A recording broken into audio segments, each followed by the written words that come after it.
This episode is brought to you by caramel iced coffee. Because apparently I have become that bitch.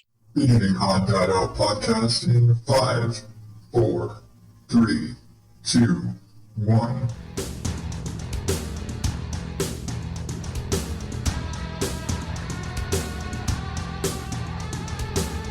Welcome to the ODO podcast, where normal is not my specialty. I am your host, as always, the trying something different tonight, Adam Higgins, the Odd Dad Out. You can find me at odddadoutpodcast.com and at Odd Dad Out on all the social media places, including the Oddballs Facebook group that I really need to do more in because I'm totally neglecting you guys. I'm sorry. And this is a show where I ramble and rant and empty out my brain for whatever the hell is going through there, and maybe tell you about some stuff that I'm into or watching or listening or whatever. Shit. Man. Yeah, I've apparently... Okay, I'm not going to say I've become that bitch, but I've suddenly gained an appreciation for specifically caramel iced coffee. In part because that is my wife's coffee beverage of choice. And whenever I go out to get donuts, that is what she wants with it. Very often, really, it'd be that I go out to our particular donut shop that I actually, it's way out of the way. There's literally a Dunkin' Donuts around the corner from the house. I have to drive 15 minutes, like 10, 15 minutes to the donut shop that's actually over near the boys' school because their donuts are way better. And my wife actually likes the caramel iced coffee from there better than the ones from Dunkin' Donuts, which used to be her favorite. It used to be, large caramel iced coffee with cream and sugar. And that was her favorite coffee beverage from anywhere. Minus her really crazy, extravagant, I don't know how to order this white chocolate, I think, thing from Starbucks. The one time I ordered it, I just had her text it to me and I showed the text to the person at Starbucks because I don't know how to order anything at Starbucks. Yeah, that's me. I'm that guy. But in just all of the, hey, I make all of these things. I've learned to make pickles. I've learned to make cornbread from scratch, which I don't remember if I mentioned this, that I ground up our popcorn and turned it into cornmeal and made cornbread from it. But I did that. And I still have some cornmeal left, so I think I want to do it again. But I need something to go with it, like chili or something, and just the boys got to suck it up. And we're having chili. Why? Because Dad made cornbread. But in all of that, I was like, it's expensive to go out and get caramelized coffee all the time. And it is her coffee beverage of choice, given the option. Most of the time, she doesn't really want a hot coffee. She would rather have an iced coffee. And that is her option. I was like, okay, well, how hard is, what is it in this? How hard is this to do? And essentially, it's just, cream, sugar, coffee, and some caramel sauce. And, getting the proportions right. And I found a bunch of recipes, and it basically, it amounts to not the, heavy caramel topping that you would put on a premium sundae or something, but more like a caramel drizzle type sauce. I was like, so that's it. That's really what you put in it. Not the super thick stuff, but just the, stuff in a squeeze bottle. It's that and sugar and coffee and creamer of some type. And that's kind of it. And you basically just mix that, chill it, and pour it over ice. And I was like, I can do that. That sounds really easy. And because I'm kind of crafty that way, and when you're somebody who makes things like pickles and has a wife that's kind of crafty like that, you have a metric fuck ton of mason jars. And so I literally just took, at the end of my day, when I make my pot of coffee for work, I pour my big thermos of it. And then I had whatever was left, I poured that into the mason jar, threw in sugar, caramel sauce, creamer, shaky, stick that in the fridge. And the first thing in the morning, all she has to do is take that out and pour that over ice. And la-di-da, she has a caramelized coffee ready to go. And in the event of me while trying to experiment and dial in sugar and caramel sauce levels and how much coffee should I put in there and creamer levels and all this stuff and which creamer should I use and no, don't use milk, it's too bland, blah blah blah. I eventually dialed in my kind of proportions and got it all right, but I had to sit there and experiment with it. And in the course of experimentation, I actually kind of developed a fondness for, at the very least, my particular blend of caramelized coffee. And I will say, having a jar of it ready, and I actually now have been making more of it just so I have more available. But having a quart jar of iced coffee in the fridge ready to go in the morning is very convenient when I don't have the time or the motivation to make a pot of coffee before I have to take the boys to school. I can just go and pour me some of that and there I go. Or like right now where it's, nighttime and I don't necessarily want to make a pot of coffee to sit down and record, but to just have that there and be able to pour that off and mix that up and have just an iced coffee ready to go. Kind of nice. Thinking about it, I was like, you know what? I used to shit on iced coffee all the time, but I'm appreciating it more now, at least as the sake of it's coffee. It's there. It's ready to go. And I think that's it. And I've taken to just going ahead and making the batch when I make my coffee. And I'll go ahead and mix it up and let it chill so it's ready to go. And then I don't have to worry about it later. And times like right now where I just wanted something to drink while I'm recording. And this is a nice little something to have at night. And again, I don't have to go and make a pot of coffee or I don't have to make instant. And although I do think that's my next experiment, I think I'm going to experiment with mixing up a batch of caramel iced coffee using the instant coffee and seeing how that all works out and what that flavor does, because I've already experimented with the instant coffee and my creamer and it gives a very chocolatey flavor. And so I'm wondering how that would all play together in my brain, experimenting with flavors and stuff to refine my particular batch of caramel iced coffee blend, which maybe if I have the motivation to sit down and write something instead of playing video games, I will write down and I will share the recipe with you. I need to do that after I refine it for real. But that's my adventures in coffee. One of the guys at work was giving me shit because in my, again, trying to dial in the flavors, I was like, okay, what is this supposed to taste like? I went and I bought some of the Dunkin' caramelized coffees that and it's the, the pre-made stuff, not the ones that you get in the store or at the Dunkin' Donuts. But for a while we tried buying those and just getting that for my wife. So we had that around and she said she actually liked it a little more because it was more consistent because, when you get it in the store, it's like, how much sugar did that person put in? How much cream? How much coffee? What was their particular balance? Like, oh yeah, they're supposed to put this much, but how much did they actually put? Did they blend it right before they did this or before they blah, blah, blah? Lots of little details that can affect, anytime you go into a restaurant, the quality of what you eat or what you're served depends on who made it. And in a case of who made this coffee drink for me will affect it. And in this particular case, I'm the one trying to refine my whatever. I bought a few of the things and he was like, knowing me for years and seeing me drink gallons upon gallons of coffee over the years, and then to see me pull out a bottle of Dunkin' caramel iced coffee, I was like, what? You got an iced coffee? I was like, yeah. I don't hate them as much as I used to. I used to shit on them, but I don't hate them as much as I used to. And so now I'm drinking this. I'm begrudgingly drinking this. No, I'm actually like that. It's so sweet, but it's really good. It's kind of candy.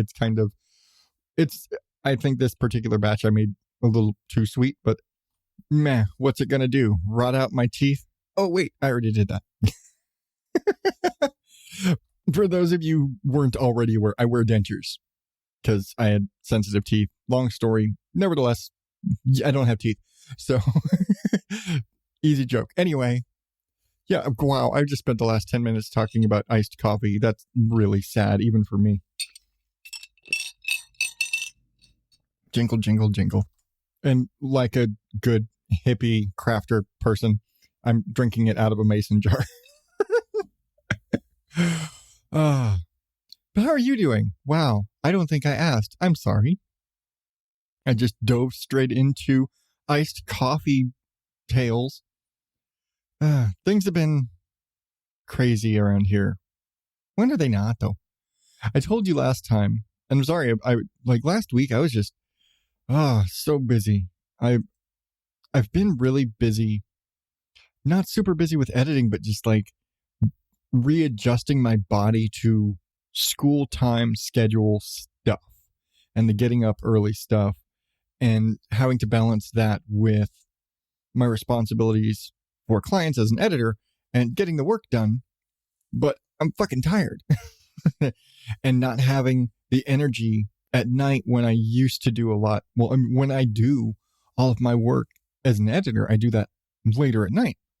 But lately I've just been so tired from school stuff and all of that. And I haven't had a lot of, I've said in the past that I would have like probably one short night a week for work that I would, I'd come home early, I'd get editing work done, or I'd record podcast. I haven't had any of those lately. And so I'm really tight for space and time. And so I didn't have time to sit down and record last week, which annoyed the shit out of me. And I tried to, I really did. I was like, anytime I try to sit down and record and like, okay, I've got the time, I don't have the energy, and I just knock the fuck out. But we've had some adventures.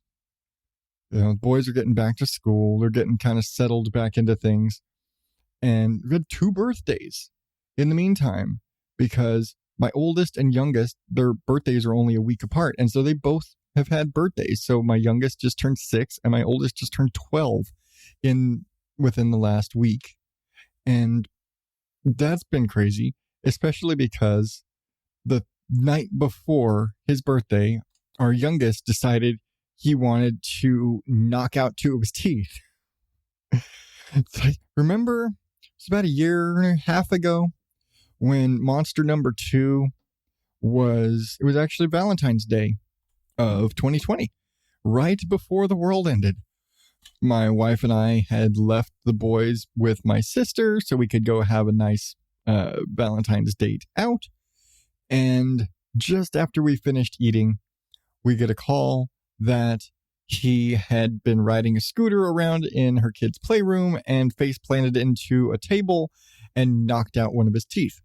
And he like knocked out one of his adult teeth. And I told this story back at the time, but he knocked out one of his adult teeth full on. We had to call the emergency after hours dentist and have it reinserted and reattached. And he's been going through treatments in the meantime to make sure it took and it's permanently reattached and all that. But jump to a couple weeks ago, and I am literally just pulling out of my neighborhood on the way to work. And I get a call from my wife. She just says, "Get back here." And I couldn't even tell what exactly she said. There's an emergency. Tooth. And I couldn't even hear because she was freaking out and crying and noise. And I'm driving and trying to figure shit out and hang up and spin around. And literally had just left the neighborhood and like have to spin around and go back around the block to get back into the neighborhood and get back home. Meanwhile, I'm frantically texting my boss, "Hey, family emergency, like there's been an emergency with the boys. I have to turn around and head back home right now. I will keep you updated."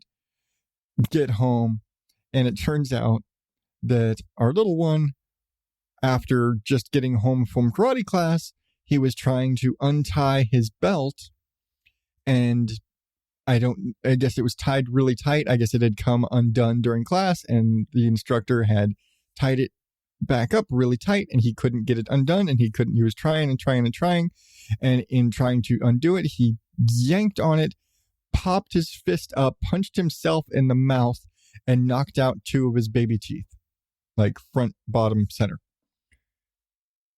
Fortunately, he actually had 2 adult teeth already coming in behind them. So realistically, it was a good thing that he punched himself in the mouth. But this also resulted in another emergency trip to have teeth pulled. I mean, they weren't putting them back this time because they needed to come out. But, trying to get to the after hours dentist kind of requires time. And literally it was like, it's the after hours. So you've got to call the emergency number and then they've got to call you back. And there's a lot of communication back and forth. And then, we're going to go do this. We're going to do that. Da, da, da, da. Hours later, hours go by and things like that. And it's less a case of like, okay, it's not bleeding anymore and all that. That's settled down, but the teeth have to come out for safety reasons.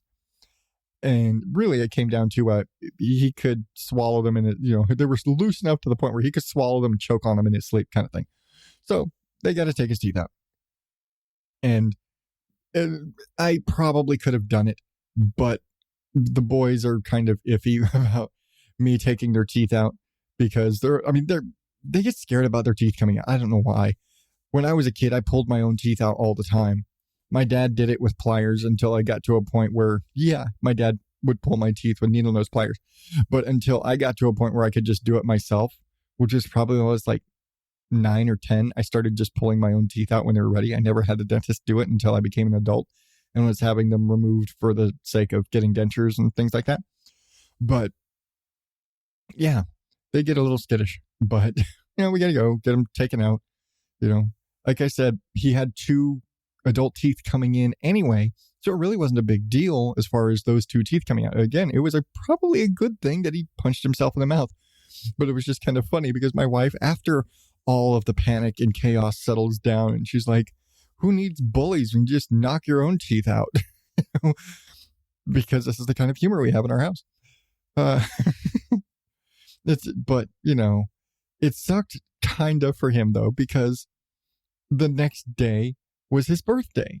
And so he's going to school and he's, taking cupcakes and juice boxes and stuff to school and still having to show off I just lost 2 teeth and it's still kind of sensitive. And oddly enough, rewinding back to the night before, he knocked those teeth out before eating dinner because they came back and he was getting changed out of his karate uniform before they would eat, so they could go eat dinner. And he hadn't eaten dinner before he knocked those teeth out, which meant it was he didn't get to eat. Really, I can't even remember what he had to eat that night because naturally those teeth were really, that whole area was really sensitive at the time. But he needed to eat something. I don't remember what he had. I think he had ice cream. I could have swore. I think the boys all ended up getting ice cream on account of he had to have ice cream. Just to deal with all of that. And hey, it was the day before his birthday, so what's it gonna hurt? But yeah, he's fine now. And those teeth, now that the little teeth are out of the way, those adult teeth are shooting up like crazy. But yeah, it's been man, it just I'm glad I don't have any more kids to keep doing stuff. Because it seems like as soon as one of them does something, another one of them does something. It was like, oh, yeah, remember when Charlie got bit by the dog? I want to get bit by the dog, and I'll do something stupid to get bit by the dog.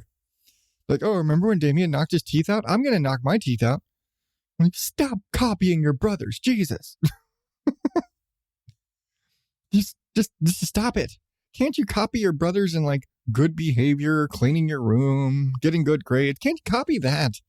Stop copying injuries. Jeez. Need to satisfy a hungry mind? Every week, Your Brain on Facts brings you science. Why does mint feel cold? History. King Charles II of Spain was so inbred, his family didn't bother educating him. Medicine. 2 doctors tested cocaine as an anesthetic by injecting it into their own spines. Music. Many hit songs and even entire albums were written for revenge. Technology. The first video game was made on an oscilloscope in 1958. Art. Restorers destroyed a Da Vinci sketch by dunking it in water and alcohol. And every other topic under the sun. Look for Your Brain on Facts on your favorite podcast app or at yourbrainonfacts.com. I think it's time we take a trip through the garden. Haven't done that in a while. So, we've reached the end of our spring planting season, and we got off to a late start, you could say, for the fall-winter planting season. At this point, all of our spring plants are done, gone, picked, pulled out, and the only thing left currently are the strawberries that we've had since we first started the garden last summer, which are slowly being eaten by moths. And I'll get back to those later. And the green beans, which are a bit stunted and we're not really getting much out of them, so I'm probably going to rip them up and maybe plant new ones either soon or next season. Not sure. In the last week, I guess it might have been last week, I picked the last of the cucumbers and pulled up all of those. They pretty much had stopped producing. And so I pulled up the last of the cucumbers and ripped all of them up, tore them down. I made a quick video about it. I just haven't edited it yet. So I want to get that done and post that up on the YouTube channel. Or maybe I'll throw it up. Maybe if I can get it cut short enough, maybe I'll throw it up on TikTok or something. I don't know. I really don't do anything on the TikTok. Mostly I just use it as a means of lurking around other people's pages and kind of taking in different things from around the world and the things and the TikToks. But yeah, I don't have much going on in the garden right now other than kind of turning the beds over. And right now it's been a lot of just needing to make sure I, add fertilizer and compost and all the things to get the beds ready for the next planting, and taking a lot of the wood chip and mulch and stuff that I've been grinding up as I've been having to trim all these bushes and take all of these plants and things, and taking all the vines and everything from the cucumbers and from all of the other plants and composting all of that and grinding all of the branches from the other trees. And I have been using them as mulch in the garden and as a lot of material for the compost. And my compost is doing great. And I'm really excited for my compost right now because my compost pile last season wasn't so great. And it took me until this summer to actually get that batch of compost really kind of dialed in. And oddly enough, it took a lot of adding shredded cardboard to it, which I found out is a good source of material for compost. As long as it doesn't have like the tape on it and stuff like that, you can actually take shredded cardboard and use that in your compost. Just kind of check mark that if you're interested. But I did that, and I've thrown in a lot of wood chips and shredded sticks and things from grinding up all the plants and the shrubs and whatnot. And so that has actually done really well. And I've got a really great hot compost pile out in the backyard. There's a pile. It's in a plastic trash can, like the wheelie yard bin. And I just punched a bunch of holes in it, and I fill that with all of my compost stuff and go out there with the fork every now and then and turn it and water it and turn it and add coffee grounds and yard clippings and all the things to it. And I very quickly have filled this thing. And so I'm actually really happy with this compost, and it's breaking down very well. And I think the use of all of the wood shavings and wood chips and stuff like that has been really good for it. And it's doing really good. I'm really happy with my compost right now. I'm really excited to see, because I think this will all be really good for the garden in the next season. But it's been, focusing on that right now. I don't have anything else really growing. Like I said, I'm probably going to rip out the green beans that we've got right now. But one of the things that's happened while on the cucumber vines, we actually had a praying mantis that lived there and was kind of mostly feeding on we didn't have a lot of like aphids or things like that mantises usually go after. I'm still not even quite sure how we got a mantis into the yard, how it necessarily came into our yard, but we seem to have just this one little mantis that when we started off was probably like full length, maybe of like my thumbnail when we first saw it. We're like, oh, look, there's a little mantis over there in the cucumbers. And over time, it was getting bigger. And it was actually one day where we look and Charlie found it had just shed. It's like, it had just molted, I guess. And so we saw the little exoskeleton sitting on one of the leaves on the cucumbers. We're like, wonder where it went. It's got to be around here somewhere. It obviously lives in the cucumbers. And didn't see it for a few days. And then I saw it at one point a couple weeks ago where it was like, suddenly it's like the length of my thumb. It's like, oh crap, this thing's huge. It's gotten really big. But of course, I still, like I said, I ripped out all the cucumber vines and stuff last week. And I didn't think at the time, oh, where is the mantis that was living in here? I thought maybe it had gone away because it's hard to see a praying mantis among masses of cucumber vines. It is green. It's on green plants. It's designed to blend in. It's kind of part of its job, blend in with its surroundings. So I never noticed where it was unless it was actively moving. Well, apparently, when I cut all the vines down, I piled them up in the grass so they would dry out because I didn't want to throw green, fresh vines and everything into the compost pile. I wanted them to dry out a bit. They'd break down better that way. And so, because I can kind of chop them up. And so that was sitting there for a couple of days before I threw those into the compost. Well, that was last week. Today, I was walking through the yard, just checking on things, filling up the bird bath, all that sort of stuff. And I walk by and just see giant neon green, probably the length of my middle finger, mantis walking through the grass, or not so much, but like in the grass. And of course, because we're still in the middle of monsoon season, I haven't been able to mow my yard in a couple of weeks. And so the grass is really long. And so I see this big ass mantis walking around in the grass.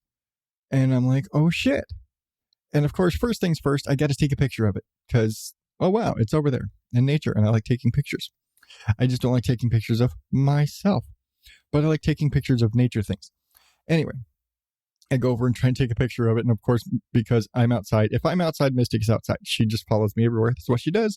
Like right now, where she's laying right behind me. But every time I try to take a picture of this thing, she is trying to get right in my face to get attention and she didn't step on it or anything, but she's walking over it and it's running for cover. So it's running away while I'm trying to take a picture of it. And of course, she's pushing me around, wanting cuddles and scratches and stuff. But I did eventually get her pushed away and get a picture of it because it's what I do. But I eventually was able to harangue it. And I didn't think, when you watch movies and you see people just going, oh, there's a mantis on a leaf. I'm just going to gently pick it up and I'm going to move it over here to this better place for it. No, you go and try and pick up a praying mantis. They fucking dart. They are quick little fuckers. You go and try and pick up a praying mantis, even with gloved hands or anything, be super careful. No, they bolt. They start running. They jump. This thing, I tried to just kind of swoop it up out of the grass carefully, and it ran off my hand, jumped into the rocks, and started climbing the house. I'm like, shit, don't run away. I'm trying to take you to a better home.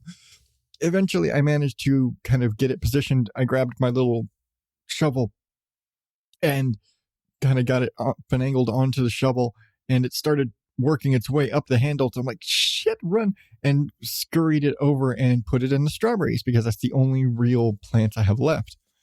And they had recently kind of gotten invaded by moths and some sort of other kind of leaf destroying pest of some type. I'm not quite sure. I know there were moths that got into them and some other stuff, but they destroyed our sage. My entire sage bed is gone. I had to rip it all out. It just got eaten.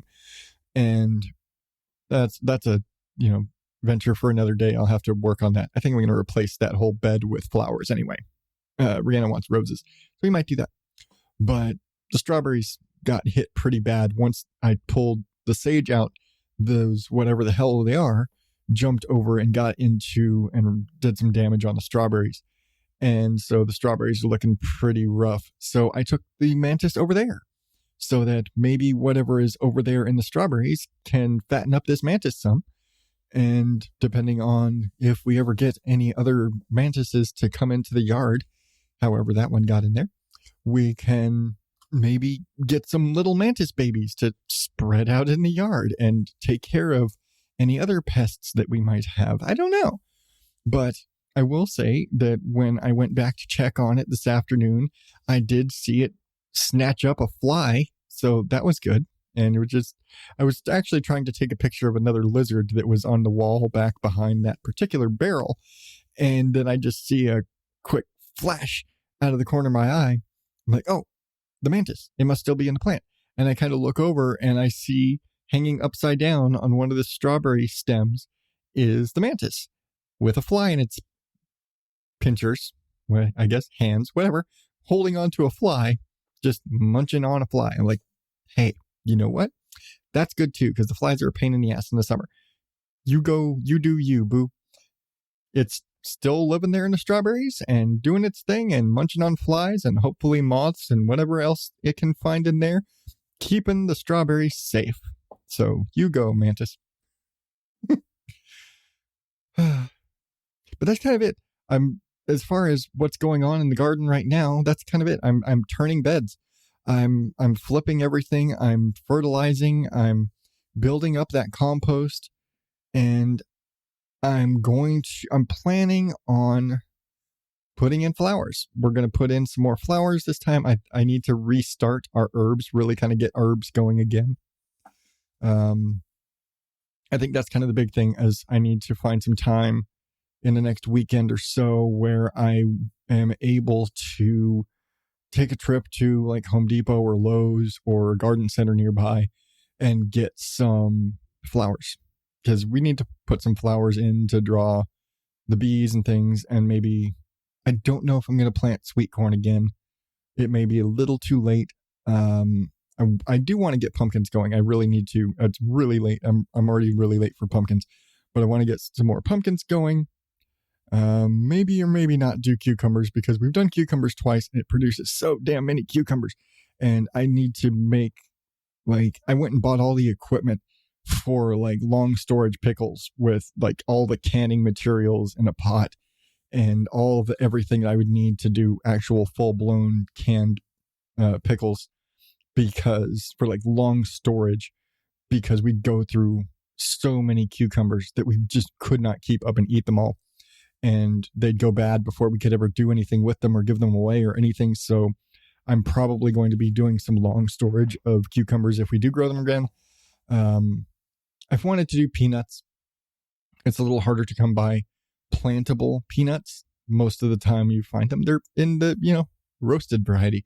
So I need to find some seed peanut. I want to do potatoes again. I want to do carrots again.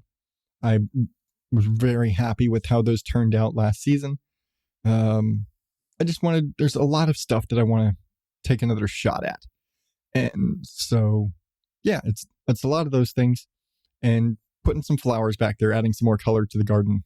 And hopefully, I'll be able to take you along, and hopefully the weather will be such that I won't burn up my phone trying to make videos of it. And hopefully I'll be able to make a video, get it. I need to edit it. That's really it. It's not a lot. It's a really short video. I think it's maybe 5 minutes of me ripping out vines and kind of talking about ripping out vines and, chatting along as I'm doing that stuff and talking about wood chips. And maybe if it's cool enough, maybe I'll just do a video of me grinding up mesquite or something. I don't know what I'm going to do, because I want to do more stuff. I want to do more video, but it's damn hot, and it's really hard for me to shoot video when it's really hot, because it just overheats my phone and camera.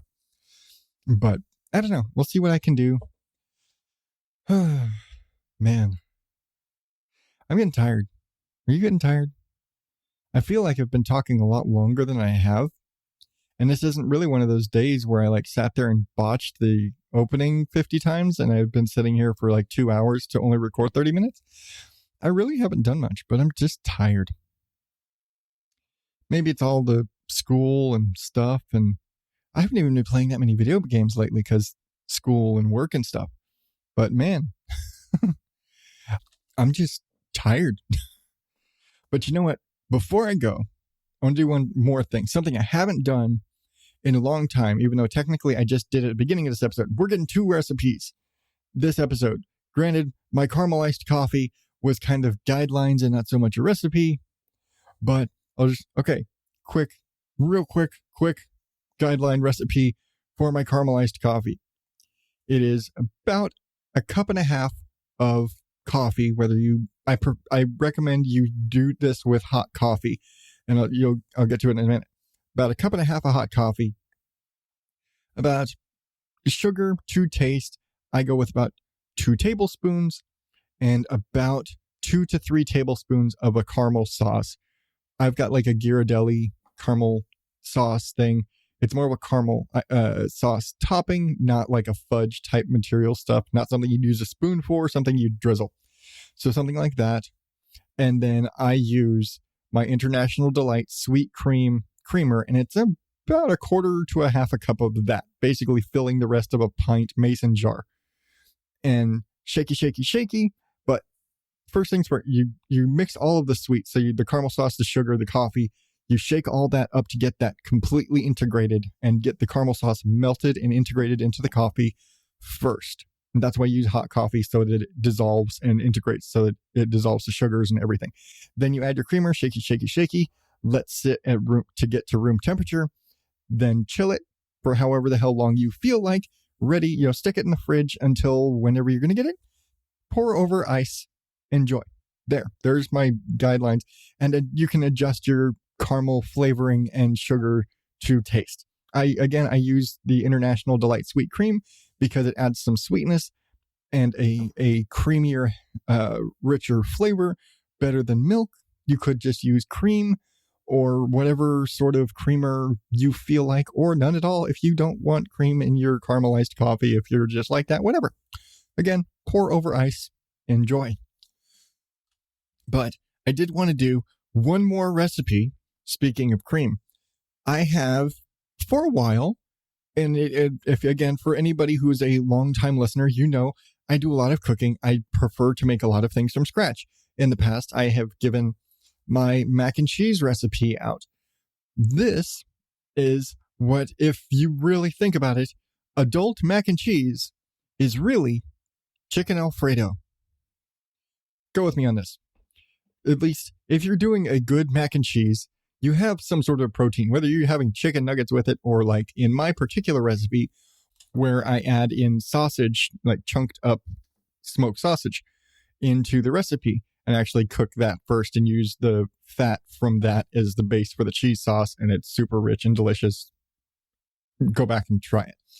But if you think about it, Alfredo sauce at its purest is basically made from Parmesan cheese, butter, cream, salt, and pepper. That's really all there is to a Alfredo sauce. A basic, simple, no frills. This is all you really need Alfredo sauce. Add a protein, like, say, grilled chicken. There you go. So, my chicken Alfredo is, I either do this with a fettuccine or a rotini, and it kind of, the final presentation is determined by what type of pasta I used. So, take your pasta, your choice, get it cooking. If you don't know how to at least basic cook pasta to doneness, I can't help you right now, but cook your pasta. While your pasta is boiling, you need to take a stick of butter. And I mean this, you need a stick of butter. So like a half cup of butter, you need real butter. Just suck it up. This is not healthy. It's good. You need a stick of butter. You need a pint of whipping cream. It's easiest to get in most stores, heavy whipping cream. It's harder to find not heavy whipping cream. So let's just go with that. So a pint of heavy whipping cream. And you need anywhere from 6 to 8 ounces of shredded Parmesan. And this is kind of what is available to you, because and you need fresh shredded Parmesan. Do not use, canned crumble type Parmesan. Don't get the craft stuff. Don't get anything that is in a zipper, Ziploc style bag, a resealable thing, because those all have anti-sticking agents like cornstarch or something like that on them that keeps it from sticking in the bag. No, you need fresh, you're going to pay some money for this. Either you're going to have to buy a chunk of Parmesan and grate it yourself, which is kind of a pain, or you're going to have to buy a bag or a box or whatever of freshly grated, or you could even I've used either the ground grated or kind of the flake Parmesan. It really doesn't matter. It's Parmesan. You're going to melt it anyway. But you need anywhere from 6 to 8 ounces, and this is a matter of your personal taste and how cheesy you want this. But essentially what you're going to do, you're going to, in a big pot, because this does make a lot of sauce, you're going to melt your whole stick of butter, melt that down, and I will take probably maybe 1 to 2 cloves worth of garlic, minced up. Throw that in there with your butter. Let it cook kind of in the butter a little bit, just to give the butter kind of that garlicky flavor. Throw in a pinch of salt, heavy pinch of salt. However heavy your pinch is, I'm not judging. Throw that in there. Mix in your pint of heavy whipping cream. At this point, probably want to turn your heat down to medium low. You don't want it to burn. Mix in your heavy whipping cream. Get that all mixed and integrated. And then throw in slowly, probably half of your cheese. Throw about half of that in there. Stir, get that all integrated. Start melting, whisking that in. Throw in the rest, get it all integrated. Here's the thing that I've discovered over time. Parmesan takes a long ass time to melt.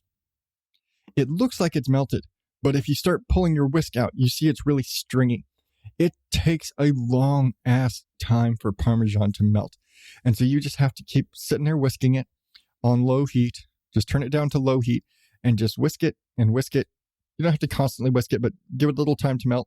Whisk it so it doesn't burn until a point. And it's probably going to take a good 5 to 10 minutes of whisking after it looks like it's melted and it's sauce.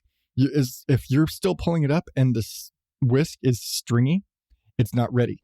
And you keep whisking and stirring until it comes completely where it's smooth. And it will be smooth, like a liquid, creamy. And this, okay, I left off one thing. Then you want to add some point in this. I usually add it closer to the end, but once I've added all the cheese, but it hasn't, it's still kind of in the stringy phase, is where I add my black pepper. And you want to use fresh ground black pepper because you want the bigger pieces. You don't want to use the table pre-ground shaker stuff that you would get from the store in a little canister. You want to get something you fresh ground, part for flavor and freshness, part because you want the bigger pieces just for aesthetics. You want to see the pepper and to see the nice big pepper flakes in the sauce. That's it. Throw that in there, let that mix in and cook in while you're going through the rest of the mixing phase of that. Okay. Once your pasta is ready, ta-da. Now, when I'm doing something like a rotini or maybe shells, I will just integrate the pasta and just cover and mix all of the Alfredo sauce all over the pasta. Fine, done. Mixed all together, it's one dish. And if I've made chicken with it, I will, and I'll get to the chicken in a second, but I will cut the chicken up into chunks and mix that into the pot. So it's just one big pot of chicken chunk, shell or rotini, Alfredo, one thing, make a big scoop, put it in a bowl, have a nice day. It's delicious. Or if you want to go for a better presentation, if you're using something like fettuccine, I'll take the, scoop or probably use tongs, take my serving of fettuccine in the middle of the bowl, do a little swirl thing like you do, pour your Alfredo sauce over the top, or take a piece of chicken that's been sliced like they do and set that on top of the pasta and then sauce over the top. Beautiful. This sauce is delicious just on toast. It's just a basic Alfredo sauce. It's literally, if you're paying attention, we're talking about a stick of butter, a pint of cream, salt, pepper, about a cup of Parmesan cheese. And I throw in some garlic just because garlic kind of just adds a necessary flavor to Alfredo. It works. Don't need it. I do it. That's it. It's all there is to it. It's really more method. It's really about just stirring it to keep it from burning. That's all you got to do. It is the most basic ass sauce ever. It is the most delicious Alfredo you will ever have. You do not need any other recipe you ever see for an Alfredo sauce that has a bunch of extra crazy crap. Don't need it. You do not need any of that crap. You don't need to add wine or anything else to it. Alfredo is basic. It is absolutely the most basic sauce you could ever make. If you can't make this sauce, even with my crap ass description, that is how easy it is to make Alfredo. I did a terrible job of describing this. That's how easy it is. You really just have to melt all the stuff, mix all the stuff together, stir, adjust seasoning to taste. Don't oversalt it to begin with, but you want to add some salt. You want to add that pepper. These are necessary flavors. Other than that, that's all you need. Salt, pepper, cream, butter, Parmesan. That's it. Get good Parmesan, spend the money, get the good Parmesan. Other than that, stir, mix it until it is completely smooth. That is the key. Let it have the time to melt and completely smooth out. You will not regret it. Now, on to the chicken. Now, here's the problem. I told you all this. The pasta is done. I've told you the pasta. This is not how I make this for one simple reason. I'm a multitasker. This dish, as a means of you're preparing chicken, you're preparing Alfredo, you're cooking pasta, all of this at the same time. The chicken has to be cooking from the minute your pasta, and again, this is kind of a pure timing thing. Basically, everything sits on the same timer. So you've got to have your chicken. I basically take like a piece of chicken breast. I split it in half to get two nice big pieces because I don't want them super thick. It's just harder to cook that way. You end up with tough outside, undercooked inside. So I split them in half, take the whole things, or maybe cut them in smaller pieces, but cut my pieces in. I toss them with olive oil, onion powder, garlic powder, and some Italian Italian seasoning blend. That's it. Let them sit in that just enough to coat everything. Some salt, maybe some pepper. That's it. Salt, pepper, onion, garlic powder, Italian seasoning. Let that sit and kind of coat for a few minutes while you heat up. I use a like George Foreman style panini press grill type thing, and I throw it in there.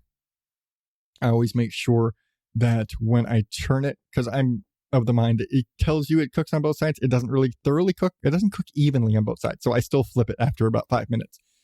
Put it in there, flip it after about 5 minutes till it's evenly cooked all the way.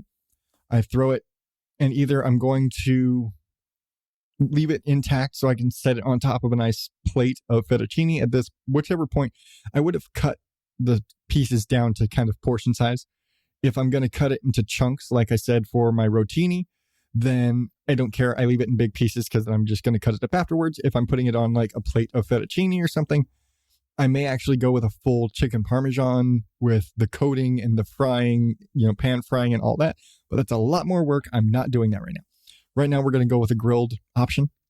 But again, we've got our olive oil, salt, onion, garlic, Italian coated. We throw that on the grill for 5 minutes, flip it, make sure that your grill lines are basically in the same position. Don't try and go for cross hatching, and I'll tell you why in a minute. So after we flipped it, and again, we are flipping this basically. You put the chicken in, you start working on your Alfredo, about 5 minutes in, because it doesn't take long to melt butter and mix stuff in. while you're in kind of your Alfredo is probably in the stringy stage about now. You go flip your chicken. You keep going back to make sure your pasta is in good shape. You make sure your Alfredo sauce is in good shape. You're probably down into the turning it down to low and really just melting things now stage. Go back, take your chicken off, put it on a plate, wrap it in foil, leave it there. Let it sit there under the foil. Don't cut it. Don't do anything with it. Sit it on a plate covered in foil. Let it steam a bit. 1, you've got carryover heat. 2, you want the juices to redistribute, because if you cut into it right now, it is going to just dump all of its chicken juice everywhere, and you're going to end up with dry ass chicken. It's going to suck. So leave it on the plate with the foil 5 minutes at least. Trust me, it won't go cold, especially with the foil. But also the reason for the foil is you want to, and in this case, I'm leaning towards the preparation for getting mixed up, something where you want to cut it. Because when you use the kind of lined grill surfaces, you end up with tough spots where the grill lines are that are tougher to cut through. And you end up with kind of a hard skin that no matter how you're going to cut it, whether you're putting it on a plate with the fettuccine or you're mixing it into a pot with the rotini or shells or whatever, you need to cut it. And if you try and cut through those spots, it's really tough to cut through. So by putting it under the foil, it softens up that skin a little bit. It's a skinless piece anyway, but you're softening up that kind of crust a bit so it's easier to cut through. And then if you're going with the single piece, I grew up with Olive Garden fettuccine Alfredo with the chicken sliced into the strips. I do that. I take it, I cut it into the strips very carefully, place it on top of my fettuccine again, throw a big ladle of that Alfredo sauce. You absolutely need bread with this. It just needs bread. I also will serve this rather than with chicken.